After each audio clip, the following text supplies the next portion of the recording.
Assalomu alaykum. Ribaki Xorazma. Palatkamizni bir xabar qo'yasizlar-da. Shu palatkani bir niyat etdik yine. Xudo xolasa yetirdi. Aldık bunu. Birginasi keladi. Balıkçılar Dünyası magazini.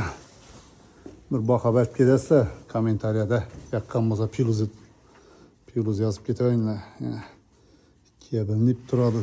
Her yanda 4 adam svobodniy yatadi.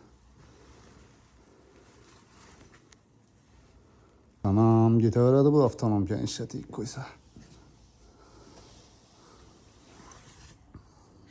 47-nomerli uy.